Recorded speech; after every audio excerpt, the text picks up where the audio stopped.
അള്ളാഹുവിന്റെ റസൂൽ സല്ലല്ലാഹു അലൈഹി വസല്ലമ തങ്ങൾ ഉമർ ഫാറൂഖ് റളിയല്ലാഹു തആല അൻഹു ഇശാ നമസ്കാരം കഴിഞ്ഞ് തന്റെ വീട്ടിൽ നിന്ന് ഇങ്ങനെ പള്ളിയിൽ നിന്ന് ഇറങ്ങി വീട്ടിലേക്ക് പോകാൻ ഇറങ്ങി. പെങ്ങന്മാരൊക്കെ നല്ല കേൾക്കണം. നമസ്കരിച്ചിട്ട് വീട്ടിലേക്ക് ഇറങ്ങി പോണ സമയത്ത് അള്ളാന്റെ റസൂൽ ഉമറിനെ വിളിച്ചേ, ഉമറെ, നീ രാത്രി കിടന്നുറങ്ങുന്നതിന് മുമ്പ് 1000 ആയത്ത് ഓതിയിട്ട് കിടന്നുറങ്ങണം. 1000 ആയത്ത് ഓതിയിട്ട് കിടന്നുറങ്ങണം. ഉമറുൽ ഫാറൂഖ് റളിയല്ലാഹു തആല അൻഹു പറഞ്ഞു, നബിയെ, എന്നെ കൊണ്ട് കഴിയില്ല. ഖുർആനിന്റെ അർത്ഥം അറിഞ്ഞാ ഞാൻ ഓതുന്നത്. നമ്മളെ കൊണ്ട് ഓതാൻ പറ്റും, 1000 അല്ല 10 വേണമെങ്കിലും ഒറ്റ രാത്രി കൊണ്ട് നമ്മൾ തീർക്കും.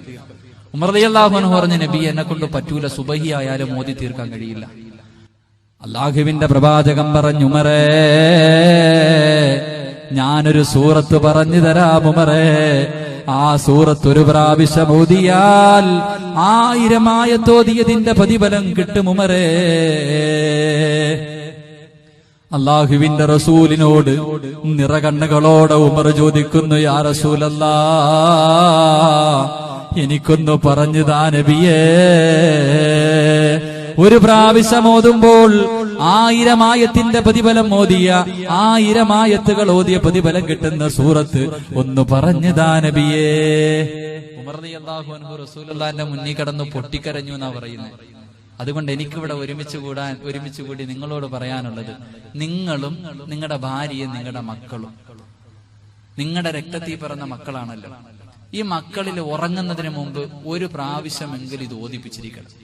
നമസ്കാരമില്ലാത്തവനായിരിക്കും, വാപ്പാനെ ചീത്ത വിളിക്കുന്നവനായിരിക്കും, സിനിമ കാണാൻ പോകുന്നവനായിരിക്കും, യവനോ ആകട്ടെ, നിങ്ങൾ വീട്ടിൽ ചോറ് കൊടുത്ത് വളർത്തുന്ന മക്കളല്ലേ, ഒരു പ്രാവശ്യം ഓതിപ്പിക്കും. ഇത് ഓതിയാലുള്ള 2 ഗുണങ്ങള്: മക്കള് സാലിഹീങ്ങളാകും, മക്കള് നന്നാവും. ഉസ്താദെ, എന്ത് ചെയ്യാനാ, ഞാൻ പറഞ്ഞ അവ അനുസരിക്കത്തില്ല. ചില വാപ്പമാര് പറയത്തില്ല. ഈ അടുത്താണെങ്കിൽ ഒരു പയ്യൻ സ്കൂളിൽ നിന്ന് താമസിച്ച് മടങ്ങി വന്നു. അപ്പൊ അവന്റെ വാപ്പ അവനോട് ചോദിച്ചു, എടാ, നിന്റെ കൂട്ടുകാരൊക്കെ നേരത്തെ പോയല്ലോ, നീ മാത്രം എന്താ താമസിച്ച് വന്നേന്ന്. ആ മകൻ പറഞ്ഞ മറുപടി, പന്നികളൊക്കെ കൂട്ടമായിട്ട് പോകും, സിംഹം തനിച്ചേ വരത്തുള്ളൂ.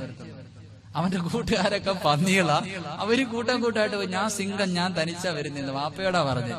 അപ്പൊ വാപ്പ എത്ര നല്ല മനുഷ്യനായിരിക്കും. അപ്പൊ ഇങ്ങനെയുള്ള മക്കളൊക്കെ ഉണ്ടെങ്കിൽ ഇതൊന്നും പഠിപ്പിക്കണം. ഇത് പഠിപ്പിച്ചാൽ മക്കള് നേരെയാകും.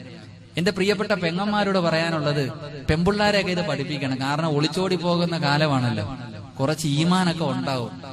ഇങ്ങനെ ഈ സൂറത്ത് നിത്യമായിട്ട് ഓതുന്നതിന്റെ പേരിലെങ്കിലും ഒരുത്തൻ വിളിക്കുമ്പോ പറയും, പോടാ ചങ്ങാതി, എന്റെ വാപ്പ കരയും ഉമ്മ കരയുന്നെങ്കിലും പറഞ്ഞ് നിന്റെ കൂടെ നിൽക്കും. അതുകൊണ്ട് എല്ലാവരും നിങ്ങളുടെ മക്കളെ പഠിപ്പിക്കണം. എത്രയോ ഗാനങ്ങള്, എത്രയോ ആൽബത്തിന്റെ സോങ്ങുകൾ കാണാതറിയുന്ന മക്കളാണ്.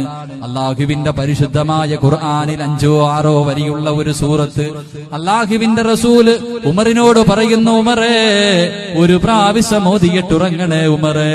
ഉമർ ചോദിക്കുന്നു, നബിയേ, ഏത് സൂറത്താണ് നബിയേ? ബിസ്മില്ലാഹിർ റഹ്മാനിർ റഹീം. അൽഹാകുമുത് തകാസുർ ഹത്താ സുർതുമുൽ മകാബിർ. കല്ലാ സൗഫ തഅലമൂന സുമ്മ കല്ലാ സൗഫ തഅലമൂൻ. കല്ലാ ലൗ തഅലമൂന ഇൽമൽ യഖീൻ ലതറവുന്നൽ ജഹീമ സുമ്മ ലതറവുന്നഹാ ഐനൽ യഖീൻ സുമ്മ ലതുസ്അലുന്ന യൗമഇദിൻ അനിൻ നഈം. ഈ സൂറത്ത് ഞാൻ ഓതിയപ്പോ ഇച്ചിരി തോന്നിയതായിരിക്കും കൂടുതലായിട്ട്. 5 or 6 വരിയേ ഉള്ളൂ. ഇത് മക്കളെ ഒന്ന് പഠിപ്പിക്കണം. കഴിയുമെങ്കിൽ തലതിരിഞ്ഞ മക്കളെ കൊണ്ട് ഇതിന്റെ അർത്ഥം ഒന്ന് വായിപ്പിക്കണം. ഹദീസിൽ കാണാം, റസൂലുള്ളാഹി സ്വല്ലല്ലാഹു അലൈഹി വസല്ലമ തങ്ങള് ഈ സൂറത്ത് ഓതിയപ്പം ബോധം കെട്ട് വീണുപോയിട്ടുണ്ട്. അത്രയ്ക്കും അർത്ഥമുള്ള സൂറത്താ. അതുകൊണ്ട് ഇൻഷാ അല്ലാഹ് നിയ്യത്ത് ചെയ്യും. ഉറങ്ങുന്നതിന് മുമ്പ് ഇന്ന് രാത്രി മുതൽ ചെയ്യുമെന്ന് ഇൻഷാ അല്ലാഹ് നിയ്യത്ത് ചെയ്യും. ഇൻഷാ അല്ലാഹ്.